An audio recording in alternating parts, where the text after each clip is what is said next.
Eu tenho absoluta certeza que praticamente a totalidade deste auditório e praticamente a quase totalidade dos que me ouvem e veem pela internet responderiam sim. Se eu perguntasse, por exemplo, quantos de vocês aqui, dos que me ouvem, já viveram tristezas na família, dores na família, decepções na família, indiferença de familiares, rejeição de familiares? Quantos podem me dizer que possivelmente as lágrimas mais amargas da vida, e muitos jovens, foram derramadas em razão das dores familiares? E o que impressiona é que a cada ano que passa essas dores vão aumentando. Há 39 anos que eu faço gabinete pastoral e eu tenho constatado que o aumento das agonias familiares cresce hoje numa progressão geométrica. Conheço um rapaz que desceu da lua de mel, ele foi passar a lua de mel em Petrópolis, no estado do Rio, e já desceu separado.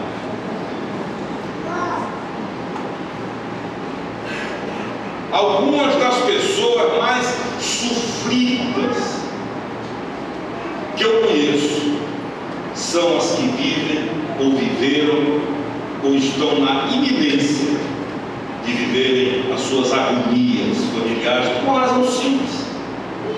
Família não foi feita para ninguém sofrer. Há uma inversão nisso aí. Família é um projeto de Deus gerado para que, despojados de máscaras, nós pudéssemos ser o que somos, amando-nos uns aos outros. As dores vividas na família são potencializadas, são multiplicadas. A intensidade de uma dor aumenta quando esta dor é vivida no ambiente familiar. E hoje eu quero refletir com vocês sobre a vida de um jovem que talvez tenha vivido o quadro mais pavoroso de relacionamentos familiares em toda a Bíblia Sagrada, e no entanto surfou acima disso, conseguiu vencer tudo isso, manteve a saúde moral, espiritual, emocional, manteve a integridade do ser, isso é, não deixou-se rachar do ponto de vista ontológico, mas manteve-se de uma forma holística, completo, apesar de todos os pesares. Eu quero falar de José, que equivocadamente ficou conhecido como José do Egito, no máximo deveria ser chamado de José no Egito. José foi um jovem sonhador, como todo jovem deve ser. Jovem que não sonha está doente. Jovem tem que andar com a mente engravidada, gestada de coisas boas. É por isso que aqueles que se acham mais maduros, quando ouvem às vezes a conversa de um jovem, dizem: esse menino está sonhando, está viajando. Mas é normal. A Bíblia diz que quando o Espírito Santo é derramado, um dos subprodutos do Pentecostes é sonho. Joel, o profeta, no capítulo 2, verso 38, ao falar sobre Pentecostes, que aconteceria séculos depois, ele disse: os vossos velhos sonharão. Os velhinhos iam fazer projetos. Indivíduos cheios do Espírito Santo, envelhecidos sonhando com a vida. Imagina um jovem.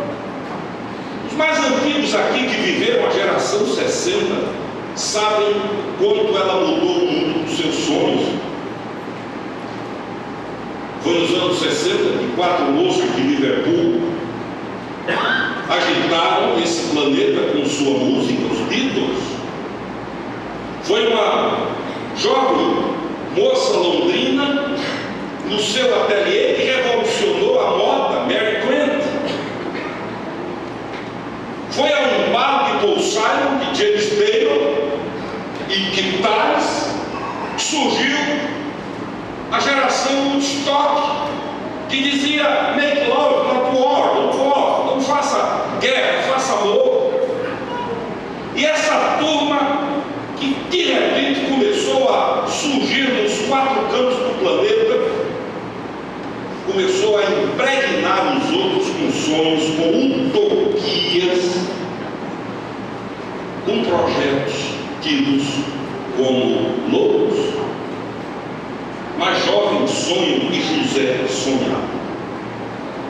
A Bíblia relata que ele sonhava muito. Agora esse menino, o quadro familiar dele era pavoroso. Ele sofreu um maltrato dos irmãos.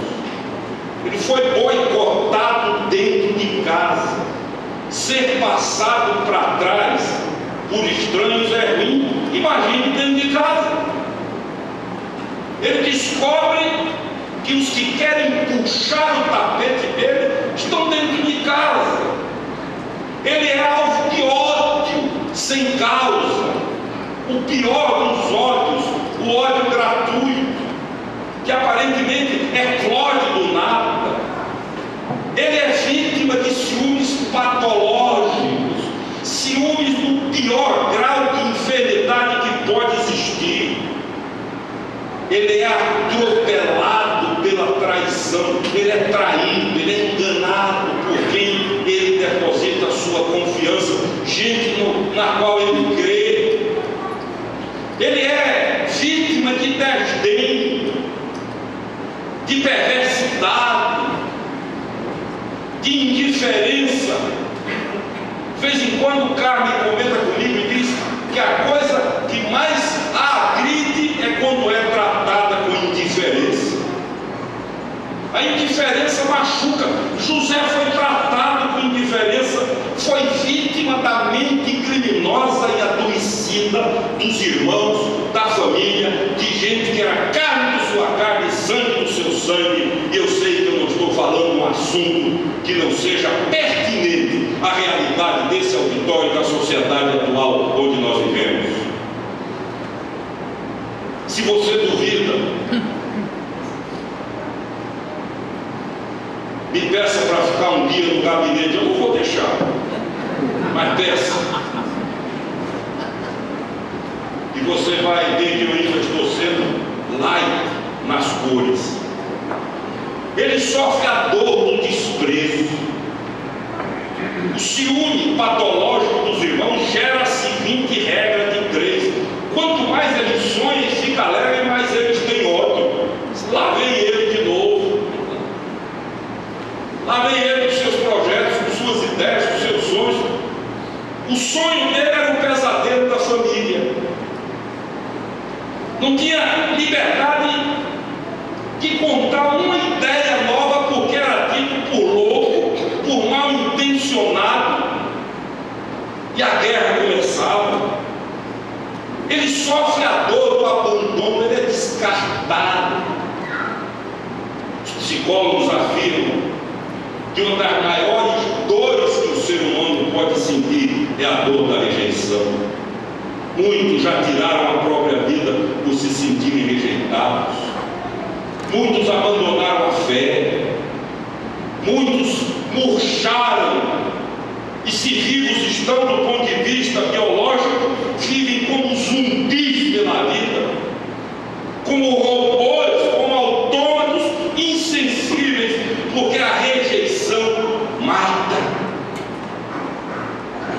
Ele sofreu essa dor da rejeição, de descarte, de ser deixado para trás, de alguém da família olhar para ele e dizer: tanto faz como tanto fez, você não faz falta. Se houver um desastre, você morrer, não vai fazer a menor falta. E eu não estou falando de um ET, de um alienígena. Eu não estou falando de alguém que foi feito de outra liga, de titânio ou de outro metal que veio de algum outro lugar da galáxia, mas de um ser humano de carne e osso, sangue, músculos, nervos, pele, como eu e você, que os anos que deveriam ter sido os melhores da sua vida foram mais amargos e oprimidos dentro da própria família. Quando o inimigo é de fora, incomoda, mas quando é de dentro é pior. Quando os ciúmes, a inveja, a motivação destrutiva vem de uma concorrência de fora para dentro de casa, é ruim. Mas quando ela surge no canteiro onde só deveriam haver flores e coisas boas, a dor é muito maior. Esse indivíduo sofre a dor de ser transformado em alguém sem identidade. Ele foi vendido como mercadoria. Coisificaram José. Os irmãos Rubens, Simeão, Levi, é vendido como escravo, passa uma caravana de midianitas e negociam com os midianitas, e os midianitas compram para vendê-lo no Egito. E essa transação comercial em que o ser humano é transformado em coisa, nasce na casa dele, na família, no sangue, na carne. E além de todos esses sofrimentos, e há muitos outros, José sofreu um sofrimento terrível, que foi a demora de Deus em agir em seu favor. A agonia da espera. Porque os irmãos enganaram o pai. Jacó perguntava: e meu filho? E eles então criaram uma história e mentiram para Jacó, dizendo: morreu. E ainda montaram a coreografia da mentira, porque mataram um cabrito, soparam as roupas de José no sangue e levaram para o pai. E José foi vítima dessa mentira por 22 anos. Não foi por 22 dias, não foram 22 meses. Durante 22 anos esse menino viu a mentira prevalecer. Viu a mentira, entre aspas, vencer.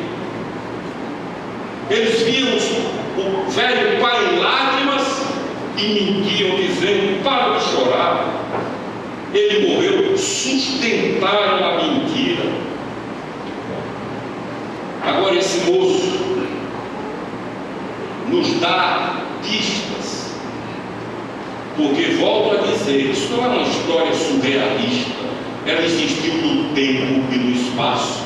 Há muitos anos, quando a cidade de Hebrom ainda era aberta, eu visitei o túmulo de José na caverna de Macpela. Está lá, junto com Abraão, com Isaac, com Jacó, com Sara. Raquel não está, porque foi sepultada na estrada de Efrata, na periferia de Belém. Mas José, seu corpo foi trasladado do Egito para Hebrom a pedido dele. Esse homem nos mostra como manter saúde emocional, psicológica, espiritual, equilíbrio em meio ao furacão, pelas decepções que sofreu na família. Há vários anos, em Maceió, eu recebi no gabinete um senhor alto, com rosto de gente sofrida, pele curtida. E ele olhou para mim em pranto, soluço, e disse: eu vim aqui para dizer ao senhor que eu contratei um pistoleiro para matar meu filho. Conversamos ali. Pela graça de Deus, a pessoa que ele tentou encomendar para fazer o serviço era um colega de não deixo ninguém fazer, porque senão em seguida quem morre é você. Alguns anos depois o menino converteu-se, hoje é uma bênção do reino de Deus. História da família. Agonia dentro de casa, desconfiança, viver a tragédia de não poder dar as costas dentro da própria casa, de ter concorrência dentro de casa, mas José manteve a saúde, e a gente começa a ver a vida dele, descobre que ele, em primeiro lugar, foi obediente em tudo ao seu pai, nunca negociou a honra ao pai e à mãe, ele honrou seus pais, ele foi leal aos ingratos dos irmãos, ele nunca tornou-se amargo, azedo, ácido, revoltado ou queixoso. Mesmo sendo preso injustamente, revelou um caráter limpo.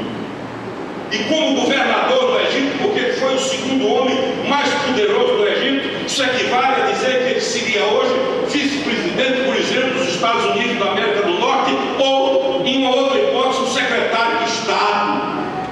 E o poder nas mãos, e não era o poder de qualquer nação, era da grande superpotência militar e econômica e política dos seus dias. Ele teve nas mãos a chance do regime. Mas esse moço, que tinha todos os ingredientes que eu e você, por mais que tenhamos e temos na nossa história, que tinha todos os ingredientes para fechar a vida amargo e destruidor, fecha como mel, e no final da vida os egípcios botam um nome nele, e ele é chamado de Zafenate Paneia, que traduzido significa Salvador do mundo. Era um tipo de Cristo. Agora, olha aqui para mim. Qual é a pedagogia de José? Da vida dele? O que é que ele nos ensina hoje? Agora você que viveu ou vive seus dramas, suas agonias familiares, que anda chorando pelos cantos, que já perdeu a esperança, ou a esperança está definhando. Olha aqui para mim. Há princípios aqui na vida desse moço. Ele não agiu assim porque era mais bonito do que os outros, ou porque foi aluno de escola dominical. Em primeiro lugar, ele entendeu que, por pior que fossem, os seus irmãos eram instrumentos da providência divina, e que um dia ele entenderia isso. Está ruim, está doendo, eu não gosto, eu não entendo, não tenho como perceber. Agora eu não vou me deixar tomar por um sentimento autodestrutivo, perigoso, porque eu creio.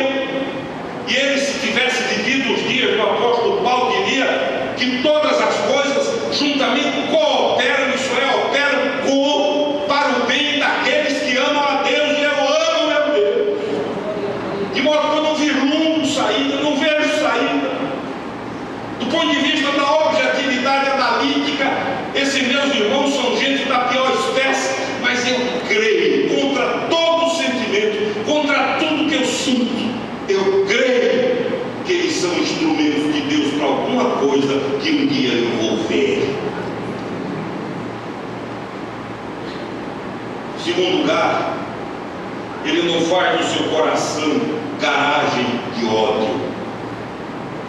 Quando ele tem a chance de dar o troco, e teve. Quando ele tem a chance de vingar, e teve. Quando ele teve a chance de dizer, agora eu vou ser justo, para perdoar, eu vou fazer justiça, vou fazer com vocês um pouco do que vocês fizeram comigo. Prepare o lombo. Ele não faz. E a prova disso é que quando nasce o primeiro filho dele, ele põe o nome do menino Manassés, que traduzido quer dizer esquecimento, esquecido. Não tenho memória para desgraça. Doeu ofendeu, incomodou, feriu, magoou, machucou. Só eu sei o que sofri, mas Manassés é o nome do meu filho. Meu filho é a prova material de que eu esqueci o que passou. Eu não vivo das dores do passado, eu ando para frente. O apóstolo Paulo viria a dizer, séculos depois, esquecendo-me das coisas que para trás ficam, caminho para frente, para o alvo da minha soberana vocação em Cristo Jesus. Ele diz: meu filho, você é meu primeiro filho. E eu olho para você e lembro meus irmãos, mas a desgraça não vai trabalhar a minha memória, o teu nome vai ser Manassés, esquecimento. E porque põe o nome do primeiro esquecimento, nasce o segundo, e ele coloca o nome de Efraim. Sabe o que significa? Bênção duplicada. E ele nos ensina: quem aprende a esquecer o que é ruim, acaba tendo bênção duplicada. Manassés eu esqueço, agora Efraim é bênção toda. Deus vai exagerar.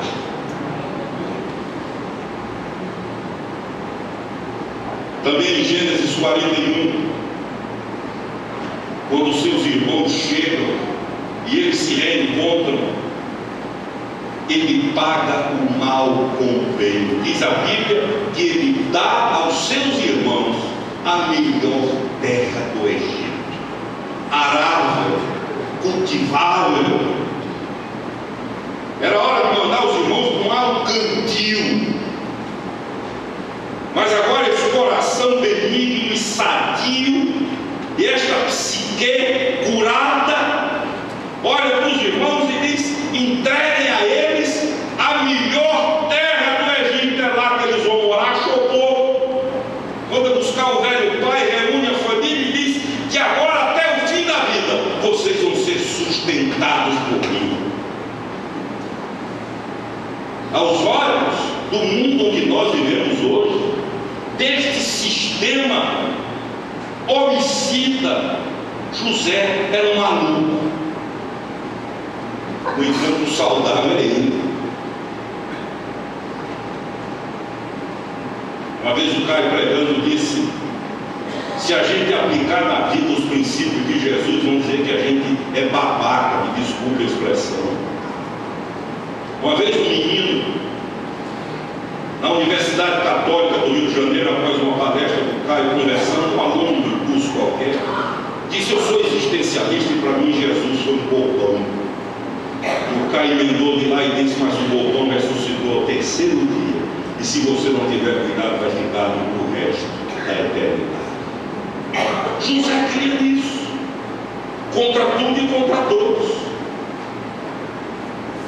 O seu perdão não foi um momento emocional, foi atitude. É uma emoção que deságua em ação, se materializa em gesto concreto, que não apenas perdoa, mas age, como Davi, que foi perseguido pelos filhos de Saul. Quando ele sai de Israel envergonhado, vai para Gade, onde hoje é a faixa de Gaza, fica 2 anos ali, humilhado, e diz a Bíblia que enquanto ele subiu o Monte das Oliveiras chorando, Simei, que era um funcionário de Saul, ia a cada passo dizendo: isso é juízo, você está sendo amaldiçoado pelo mal que fez a Saul. E Davi não tem uma resposta. Quando ele volta 2 anos depois, reassume o reino, senta no trono, ele faz a seguinte pergunta: há alguém da casa de Saul para que eu possa abençoar? Aí traz os filhos de Saul, ele chama Simei tal, e diz: você a partir de agora é administrador, e todo o patrimônio de Saul vai para os filhos dele. E aí faz uma pergunta e diz assim: porventura ainda há alguém que eu não encontrei? Certo, tem um filho dele que é coxo, Mefibosete, é manco. Davi manda chamar, o menino vem, morrendo de medo, olha para o rei Davi e diz: quem sou eu que fez o rei olhar para um cão, um cachorro como eu? E Davi olha para aquele filho, menino, o homem que tentou destruir 3 vezes, jogou uma lança contra a parede de tal forma que rachou, que armou arapucas para destruí-lo. Davi agora pega esse menino e diz assim aos seus administradores: ele vai ser sustentado pro resto da vida e mais, até morrer, vai comer comigo na mesa do rei. Charles Swindoll diz que esse é o maior espetáculo de graça do Antigo Testamento. José fez isso. Paga com bem a quem lhe fez tanto mal. Porque quando eu pago o mal com o mal, eu estou fazendo mal a mim. Essa é a matemática do negócio. A vida é feita de bumerangues, o que vai e volta. Você joga bem sobre os outros, esse bem volta. Mesmo que volte imediatamente em termos de mal, Deus o fará voltar como bem. E José entende essa simplicidade da lógica divina. Eu não vou pagar o mal com o mal. E o reverendo Antônio Elias dizia: a elaboração do perdão é simples. É porque, dizia ele, por mais mal que alguém me faça, jamais vai me fazer o mal que eu fiz a Deus.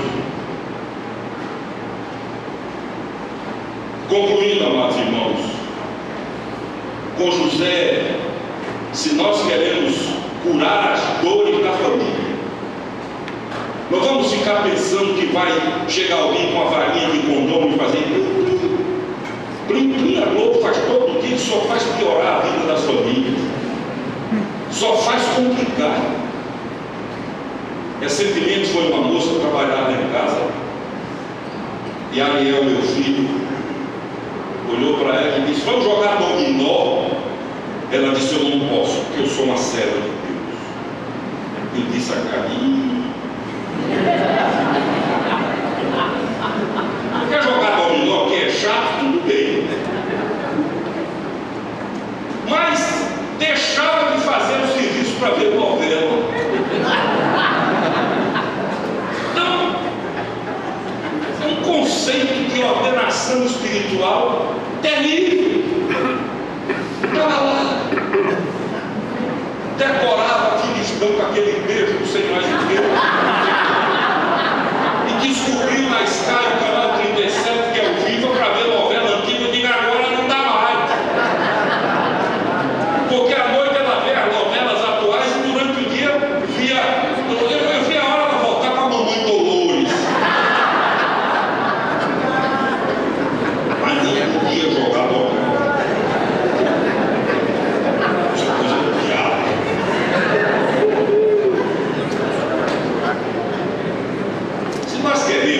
Se você realmente é sério com a vida, se não é um brincalhão com a vida, se você encara a vida com seriedade e quer começar a investir para curar dores familiares, eu vou lhe dar 4 dicas ou 3 que José nos passa, e passa com autoridade. Primeiro, esteja preparada ou preparado para os infortúnios da vida. A topografia da vida é um sobe e desce. Não há ninguém que viva sempre eufórico ou sempre deprimido. A saúde no estado da natureza humana pós-queda determina que temos altos e baixos, subimos e descemos. E outro dia o reverendo Teste estava me explicando que isso faz parte da própria terapia do cérebro. Temos que viver esses momentos. Então prepare-se, a vida tem infortúnios. Nós vivemos num mundo caído, perigoso, predatório, destruidor, que aniquila, que é sutil, que é maligno, de valores invertidos, que a qualquer hora vai querer nos passar a terra. A vida tem infortúnios. Esteja pronto para isso. Não viva pensando nisso: vem uma desgraça. Vem, a Bíblia diz, João diz assim: o mal que eu temia, esse me sobreveio. É aquela pessoa que fica ali, vai cair, cai.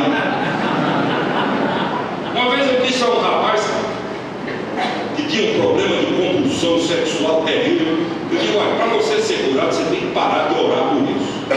Eu estou os olhos desse tamanho. Por quê? Porque toda vez que você ora, lembra, e quando lembra, vem o desejo. Então, Vá vivendo um dia após o outro, encha a sua mente na palavra de Deus e deixa o resto acontecer. Em segundo lugar, José nos ensina que não devemos transigir com princípios, mesmo nas situações mais difíceis. Princípios não são relativos. Nós passamos, princípios permanecem. Desde que o mundo é mundo, que há princípios que nunca foram mudados e não podem ser mudados. Temos que entender que não somos nós os administradores de princípios.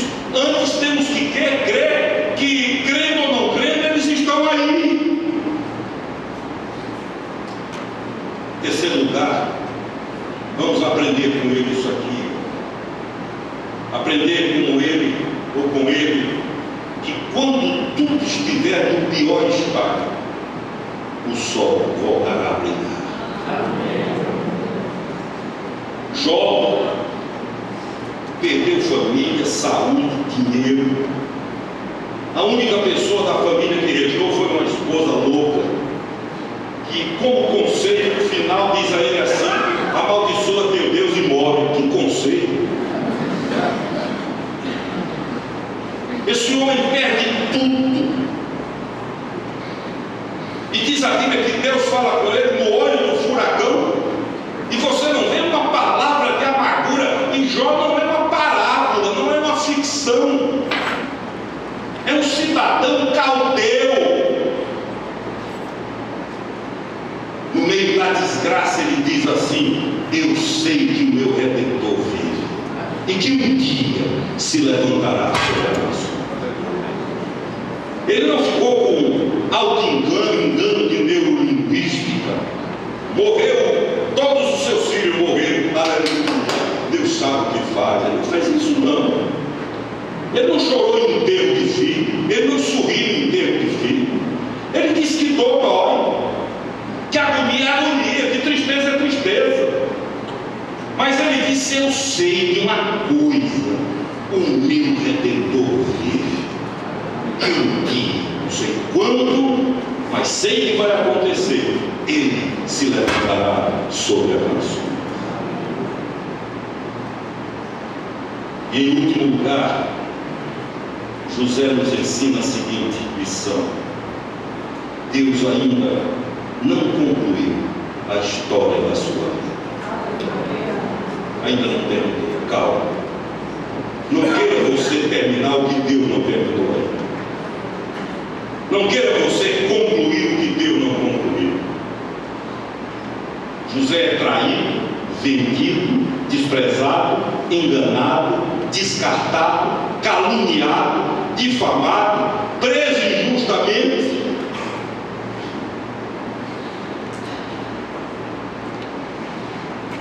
Mas ele tinha convicção: essa história ainda não acaba. E não vai acabar como o diabo quer, vai acabar como Deus quer, em nome de Jesus. Não vejo saída, não vejo escape, não vislumbro solução. Se eu olhar com os olhos humanos, morreu, acabou. Mas eu vou pela fé acima disso e digo: esta história ainda não acabou. Ele crê nisso. E quando há o reencontro, que é uma das narrativas mais lindas da Bíblia, ele reconhece os irmãos não o reconhecem. É a hora da vingança, porque ele podia raciocinar assim: já que eles não me reconhecem, eu vou acabar com ele. Não vão ter nem memória de quem fez. Podia mandar os irmãos para o lugar mais distante do Egito. Mas ele olha para os irmãos e diz: vocês intentaram mal contra mim, mas Deus transformou em bem. Vocês quiseram fazer mal, mas por trás havia uma mão trabalhando o bem. E ao invés de fixar os meus olhos nos males que vocês causaram, eu entendo de outra forma. Deus usou vocês para que agora, na crise de fome que assola a nossa terra, vocês tivessem provedor para alimentar a família de vocês. Deixa Deus acabar, meu irmão. Minha irmã, calma. Eu sei que é ruim, eu não estou dizendo que é confortável, não estou dizendo que você sair por aí gargalhando, eu não estou afirmando que é uma maravilha. O que eu estou dizendo é que essa história, e digo firmado na palavra de Deus, ainda não acabou. Se você é um filho de Deus em Cristo Jesus, a sua história não acabou.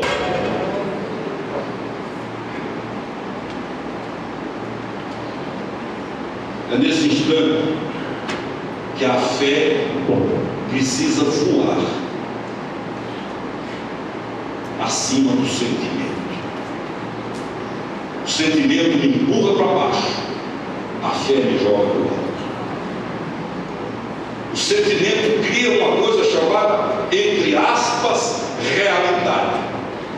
A fé me joga para uma coisa sem aspas, chamada realidade. É por isso que o apóstolo Paulo, porque Paulo, depois que se converteu, do ponto de vista humano, começou a dar tudo errado.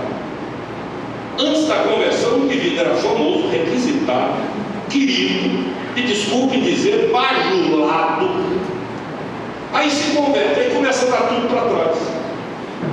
Passa fome, necessidade, frio, perigo de espada, apedrejamento, viaja 4 vezes de navio, o navio afunda 3. Paulo era para dizer que história é essa? Piorou. Agora, quando a coisa apertava, sabe o que é que esse indivíduo dizia? Para mim, o viver é Cristo e o morrer é lucro. E eu pergunto a você, para um homem desse, ou a um homem desse, quem é que vai amedrontar? O indivíduo que olha para a morte e diz para mim, morrer é lucro. A última arma de pressão que pode gerar medos incontroláveis acabou. Como diz um amigo meu, o apóstolo Paulo dançou cirandinha em cima da sepultura. Brincou, Paulo zombou da morte, desdenhou da morte. Ele diz: onde está, ó morte, a tua vitória? Ele mostra, eu quero ver. Aparece, mostra o rosto. Para mim, o viver é Cristo e o morrer é Cristo. Eu não sei as dores que você vive. Eu conheço uma família, conheci na verdade, dona de um império de rede, de rádio e televisão do Sudeste. É uma das maiores cadeias na área de comunicação do país. E um filho gerou tanto problema, fez tanta loucura. Só ordenou-se de tal forma que eles quiseram mudar o nome, tirar o sobrenome da família. Por trás de tudo, havia uma senhora da família convertida que cria como José essa história não acabou aí. E orava, dizia: a senhora é louca, doida, você é visionária, viver de miragem. Para encerrar a história, o menino hoje é pastor em Curitiba, formou-se no Instituto Bíblico Palavra da Vida em Atibaia,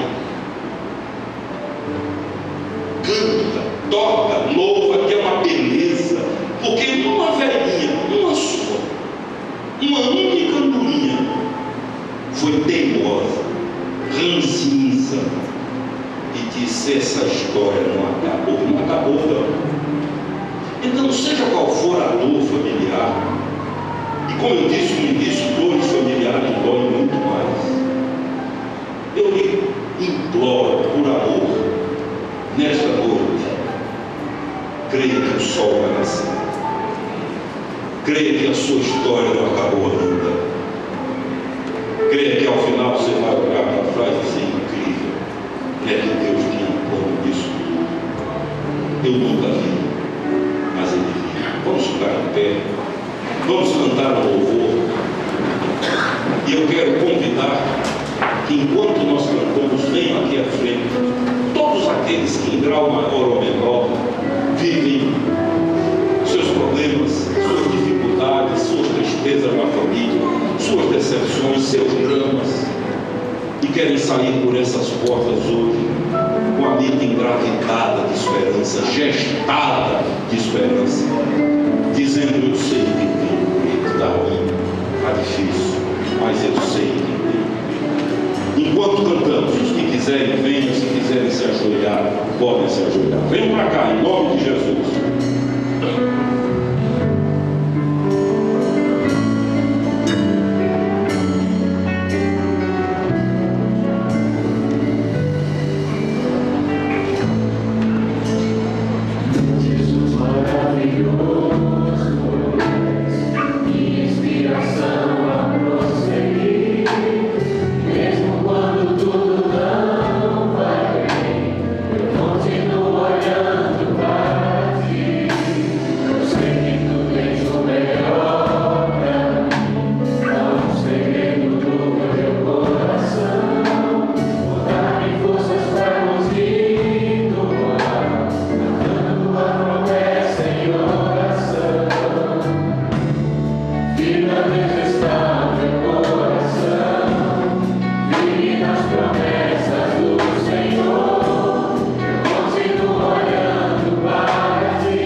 Ele não faz menção, ele não cobra, ele não pede explicações. É o Espírito de Cristo que leva um Estevão, quando recebe a primeira pedrada, a dizer: Pai, não lhes impute esse pecado. Que faz um Senhor Jesus dilacerado, exausto, tensionado que a Bíblia diz que a língua se apega ao céu da boca, cola, mas ainda tem forças para dizer perdoa, porque não sabe o que faz. Sabe o nome disso, querido? Saúde, isso é uma Itaipu de saúde, é um tsunami de saúde. Esses homens que agiram assim não foram todos, foram sábios. Curva a sua cabeça, abra-se para Deus.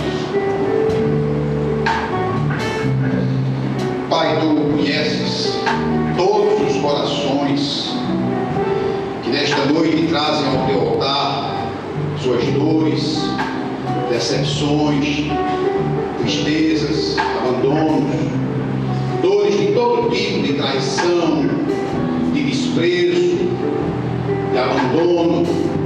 Enfim, Senhor, tu conheces todos os corações que aqui esta noite trazem ao teu altar essas decepções. Mas nós queremos, Pai, como José, nos encher da certeza de que o Senhor é com cada um de nós. Nos encher da certeza que o teu Espírito Santo vai gotejar graça em todos os corações que estão amargurados, Pai. Para que esse gotejar de graça tua seja transformado em misericórdia por aqueles que nos afligiram. Que nós possamos olhar para eles com um olhar gracioso e misericordioso, da mesma forma que tu olhas para nós. Que nós possamos responder tudo isso com um amor. Mas um amor, Pai, que nós não somos capazes por si só de responder. Mas somente o teu Espírito é capaz de derramar no nosso coração esse desejo de responder com amor àquele que nos magoou, àquele que nos feriu, que nos decepcionou. Porque isto é divino, Senhor. Responder com amor que nos magoou é divino. Porque a nossa natureza é uma natureza de guardar amargura, rancor, ressentimento. E temos adoecido, Pai, porque somos incapazes de jogar para trás tudo aquilo que passou e ficamos olhando para o retrovisor. Que esta noite nós possamos fazer como o apóstolo Paulo, quebrar os retrovisores de nossas vidas e olhar para frente. Andar conforme o caráter de teu Filho Jesus, na soberana vocação de Jesus Cristo. Faz isso, Deus. Que nós esta noite, entendemos que ainda não acabou. Que aí só estamos aqui vivos, as oportunidades poderão acontecer ao sair daquela porta. Que nós possamos nos encher dessa certeza. Que se tem alguém dizendo que acabou, que não tem jeito, que é assim mesmo, não é Deus, é o diabo. E que o Senhor comunique a cada coração de que as oportunidades vão acontecer sim. E lá adiante nós vamos olhar para trás e glorificar o teu santo nome. Amém, amém. Queria isso. Vamos voltar para os nossos detalhes. Não cessar.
você fique à vontade, você não tem nenhuma obrigação.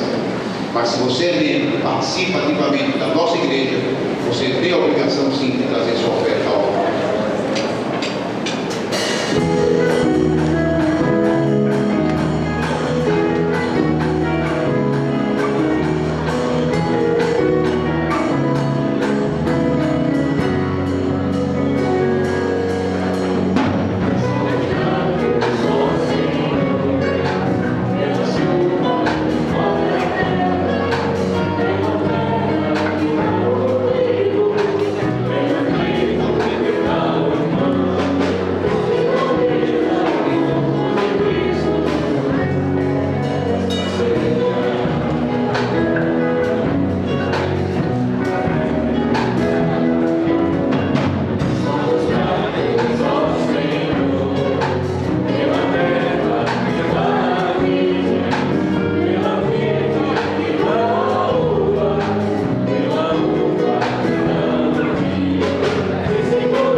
Agradecemos por mais um ano de vida de Nailde Miranda, Andréia Ars.